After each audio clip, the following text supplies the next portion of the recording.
One take. This is NBA One Take featuring yours truly, Pretty Girl Lake. This is NBA One Take for your head. NBA One Take for your brain. Coming to you live from downtown Brooklyn. This is NBA One Take, May 3rd, 2024.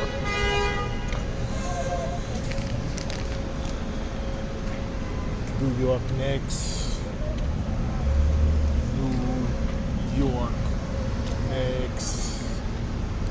New York Knicks, man. Closing out the Philadelphia 76ers in Game 6. And it was a good one. It was a good one. But it was about Jalen Brunson. Jalen Bully Brunson, 41-12 assists and to close out, doing what he has to do. This gritty Knicks team it's a buzz here in New York that we haven't had in a long time. And when the Garden and the Knicks are winning like this, or something is happening. It's special. And I can't put my finger on it, man. Because on paper, you thinking that, the Knicks should be losing this. But no. They was able to win despite Joel Embiid's 39-13, and they sent him home packing. Tyrese Maxey, as great of a series he's had, he only had 17 after damn near putting the whole team on his back in Game 5. Now, hello, sir. You like donate blood today? No. And then,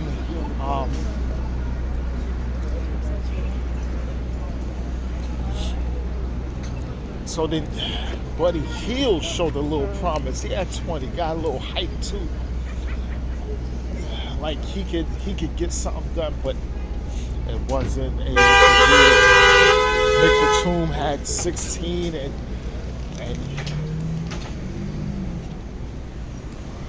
Kelly Oubre had 17. But it's a person I didn't mention for Philadelphia, Tobias Harris, and I'm gonna get to him later.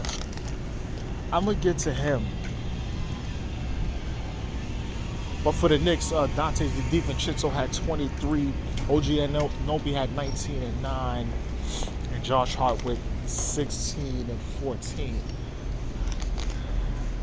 They closed them out, right? Just closed out. It's over. So it looks like they're going to be waiting for the winner between the Bucks and the Pacers. And let's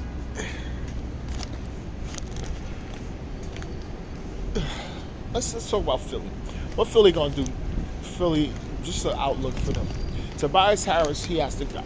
Period. He makes a lot of money and he's just not producing. There's no more excuses for him. No James Harden, all this other stuff. The coaches, I don't want to hear it no more. You are what you are. Fourth, fifth option at best. You make number 2 type money. You make number 1 type money. You got paid. That's it. I think Philly should be making a decision going elsewhere because he's just not doing it. He is not doing it at all, and this is sad. He really holds back everything. I stand Buddy Hield. He just not. I think. Give him a year with the team. But see, this is the thing, man. People are just, and then see, you don't even know because right now, Daryl Morey actually issued something that Embiid and Maxey safe. Everybody else, no.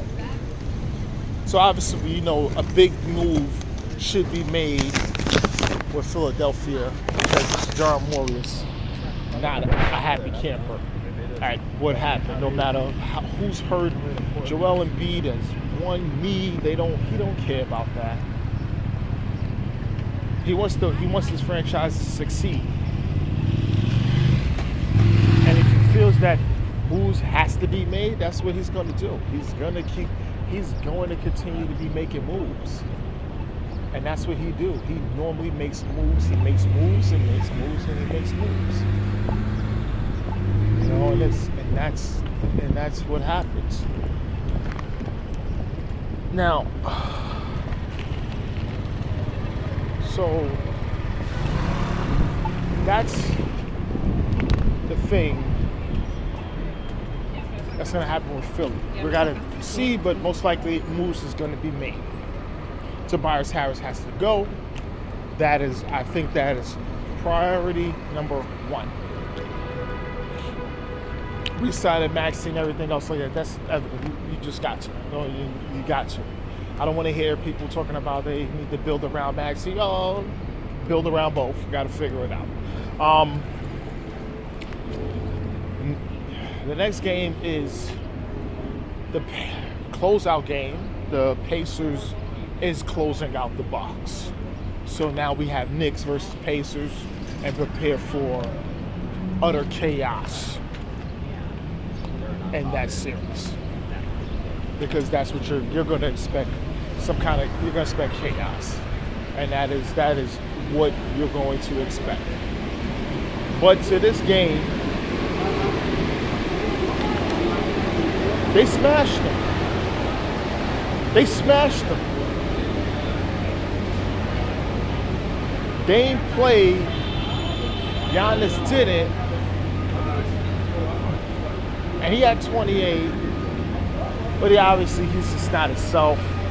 He's not skimpy. You know, Bobby Portis 20 and 11, Brook Lopez 20, and Chris Middleton, he tried, but it was just not happening. The Pacers got Tyrese Halliburton 17 and 10, Pascal Siakam 19,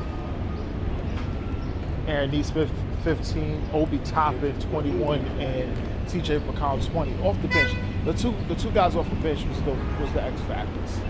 They came in, did what they had to do, and then it was the X factors and getting this win and closing this team out. Now the Bucks. Let me tell you something about the Bucks. Doc Rivers is not going anywhere. So if y'all think he is, he's not. He's not going nowhere. They're gonna keep Doc. So Doc is gonna be the coach. Doc is gonna be the coach. Doc is gonna be the coach. Now roster construction. They're not gonna run it back like that. There's gonna be some moves to be made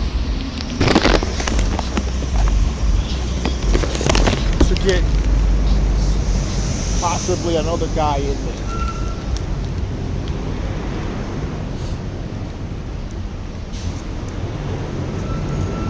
And another guy's going to be on the wing.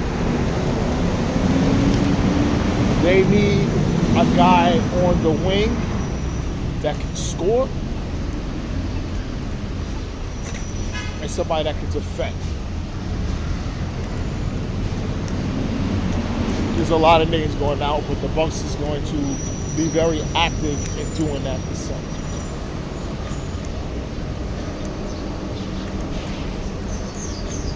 So that's a given. They're not going to run back with what they had no matter what they're going to give. No. They are going to be making moves.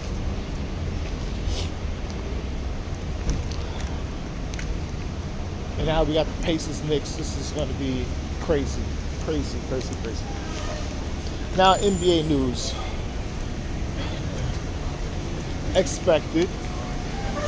Darvin Ham was fired.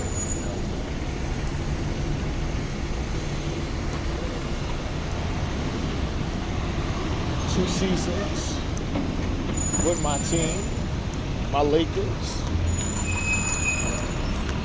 Is it his fault? No.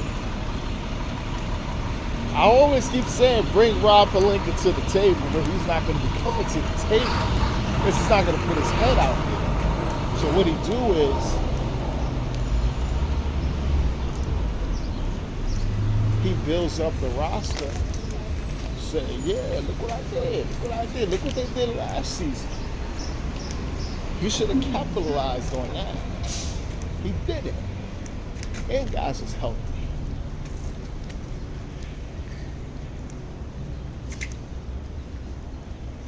For the most part. So, Darvin Ham.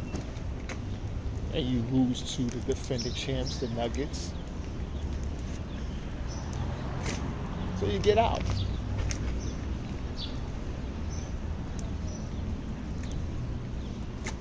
Darvin Ham is an okay head coach, right? He's an okay head coach. Meaning he's not going to add to your win total. He's not going to be thing. No, he's a good coach. Do the Lakers need a great coach? Possibly.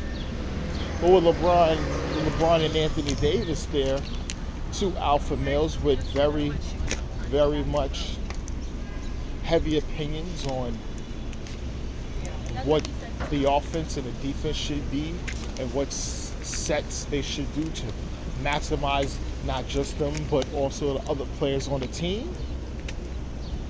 That holds weight.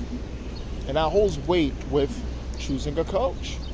Because if you have a guy in there going to try to run their own thing, and if it doesn't go well, they're going to want the guy fired.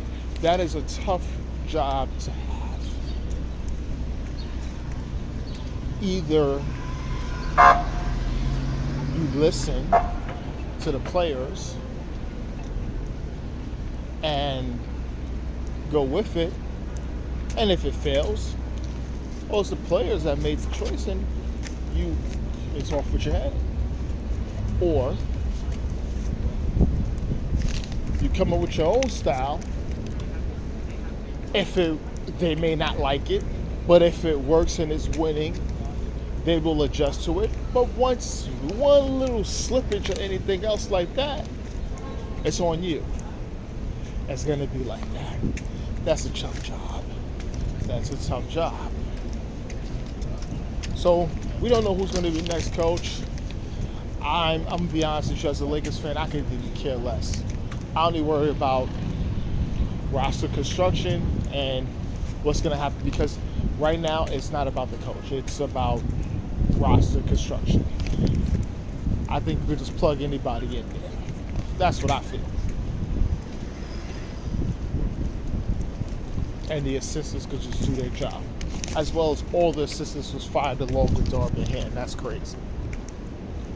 All right. Two things I've been watching. Late Night with the Devil. It's a throwback movie. Takes place in the 1970s about a late night talk show host who was doing good. Then the failed ratings, and then he brought in a demonic